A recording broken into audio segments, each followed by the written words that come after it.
Bom dia, boa tarde, boa noite, alunos e seguidores do Dedicação Delta. Meu nome é Maria Luísa, sou professora aqui do DD. Hoje eu vim trazer uma aula para vocês breve, mas com uma teoria que apareceu num julgado do STJ e que pode cair na sua prova. Então, antes de começar a falar sobre essa teoria, eu peço que vocês se inscrevam aqui no canal, deixe o seu like nesse vídeo se você gostou. Se tem alguma sugestão de tema, escreve aqui nos comentários que a gente vai trazer outros vídeos sobre temas que vocês querem ver aqui no canal. E também segue a gente lá no Insta do Dedicação Delta, no Instagram, Dedicação Delta, tem ali no slide que eu vou colocar, e aí vai vir muito conteúdo para vocês. Bom, hoje eu vim falar sobre a teoria do juízo aparente, que apareceu num julgado do STJ, num informativo veiculado no 733. E por que eu trouxe essa teoria? Quando a gente fala de teorias no estudo de concurso público, a gente tem que saber duas coisas importantes: o que é essa teoria e se ela é aplicável no nosso ordenamento jurídico. Então, como ela foi veiculada num informativo, eu achei importante trazer, até porque ela tem relação com as atividades do delegado de polícia, que o delegado de polícia ele representa por medidas cautelares, ele tem que saber qual que é o juízo que ele tem que pedir essas medidas. Então, eu vou demonstrar aqui para vocês, explicar o julgado brevemente, para a gente fixar bem na nossa cabeça e saber explicar quando o examinador pedir, seja numa discursiva ou no moral, ou também quando vier a ementa do julgado ali, aquele tema, numa prova objetiva e a gente saber que aquilo ali está certo ou está errado. Bom, então, hoje a teoria que eu trouxe é a teoria do juízo aparente, que foi veiculada no informativo 733 do STJ. Bom, eu trouxe um conceito que foi veiculado em outro informativo, na verdade, numa decisão do STJ, que diz que a teoria do juízo aparente autoriza o aproveitamento de atos decisórios emanados por autoridade judicial incompetente, que à época era tida por aparentemente competente. Então, o que essa teoria nos diz?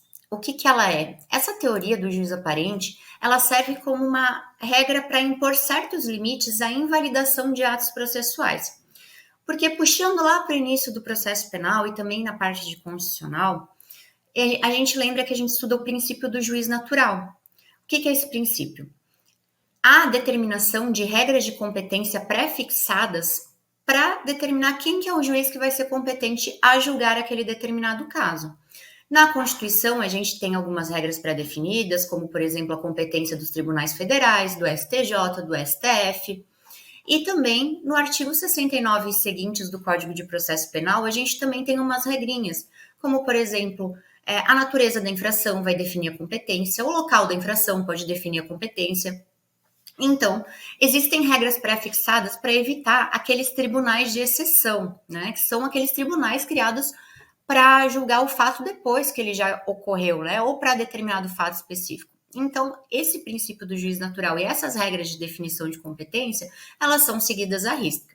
No entanto, essa teoria do juiz aparente, ela impõe uma limitação no sentido de que, se inicialmente aquele juízo pelo qual eu pleiteei, eu representei pelas medidas cautelares, ele aparentemente era competente, no caso de, posteriormente, ele ser declarado incompetente, ou seja, teve alguma mudança na investigação ou na instrução criminal que determinou que aquele juiz não era o juiz que deveria ter deferido uma medida, por exemplo, aqui eu vou citar a interceptação telefônica, que normalmente ela pode ser representada pelo delegado no curso do inquérito policial, antes de ter, né, uma instrução criminal, né, nos autos da investigação. Então, nesse caso, se o juiz que era aparentemente competente, ele deferiu essa medida, depois, se ele for declarado incompetente, ainda assim aquela medida ela não vai ser declarada inválida. O juiz competente, né, para qual for feita a remessa da investigação, né, do inquérito ou dos autos, ele pode ratificar aquela medida e manter, assim, as provas, manter aqueles elementos escolhidos, assim mantendo aquela prova rígida, né? Sem que seja declarada a nulidade dela. Bom, eu vou trazer aqui a ementa e vou explicar o caso concreto para a gente conseguir gravar bem o caso e entender o porquê que essa teoria ela foi aceita pelo STJ. Então, no caso concreto, houve uma investigação pela Polícia Civil de determinado estado, e a Polícia Civil ela investiga os crimes estaduais, né? E aí fica a Polícia Federal, os crimes de cunho federal, né? E os crimes que necessitam repressão uniforme, enfim, conforme as regras pré-determinadas. E aí, essa investigação, ela foi feita baseada numa denúncia ali de que verbas do SUS teriam sido desviadas. E o SUS, a supervisão dele é feita por um órgão federal.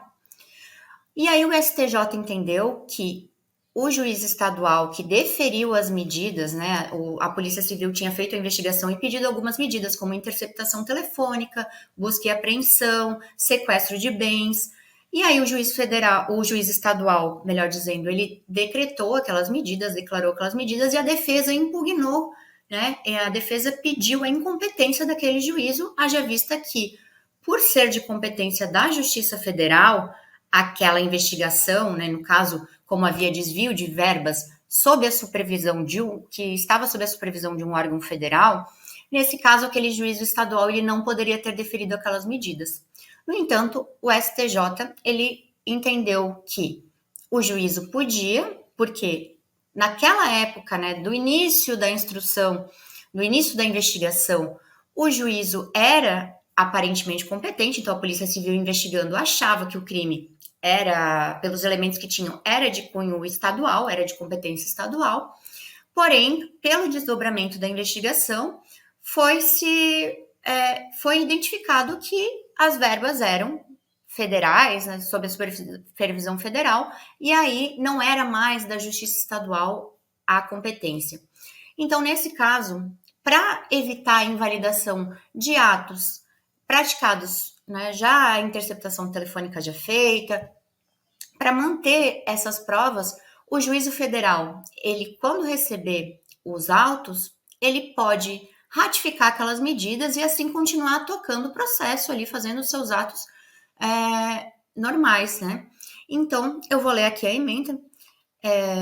Então, a jurisprudência do STJ tem entendido de maneira ampla que o desvio de verbas do SUS atrai a competência da Justiça Federal, tendo em vista o dever de fiscalização e supervisão do governo federal. Então, no caso concreto, as decisões foram proferidas pelo juiz estadual. Então, o STJ ele acolheu em parte o pedido da defesa, ele reconheceu a incompetência do juiz estadual, mas entendeu que os atos processuais eles devem ser avaliados pelo juízo competente para que se decida se validam ou não os atos até então praticados. Então, um ponto aqui, então fica a critério do juízo federal ratificar ou não aquelas medidas. E aí continuamos. Sobre aquele ponto que eu falei de aceitação ou não da teoria. Então, para o STJ, é pacífica a aplicabilidade da teoria do juiz aparente para ratificar medidas cautelares no curso de inquérito policial, quando autorizadas por juízo aparentemente competente.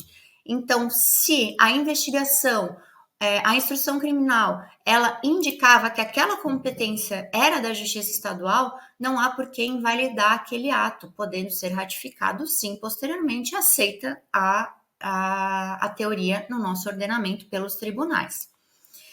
E aí, as provas colhidas ou autorizadas por juízo aparentemente competente à época da autorização ou produção podem ser ratificadas a posteriori, mesmo que venha aquele a ser considerado independente, ante a aplicação no processo investigativo da teoria do juízo aparente.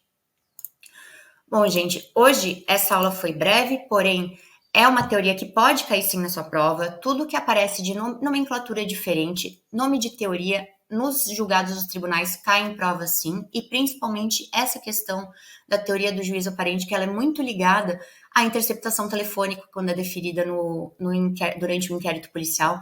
Então, eu sempre sugiro que vocês leiam o inteiro teor do julgado, né? No caso, ali o caso concreto, para entender bem e fixar, e entendam o que é a teoria, que é um meio de impor certa limitação às regras de invalidação das provas e das nulidades geradas ali, e também ela é aceita pelo STJ pacificamente. Obrigada, gente.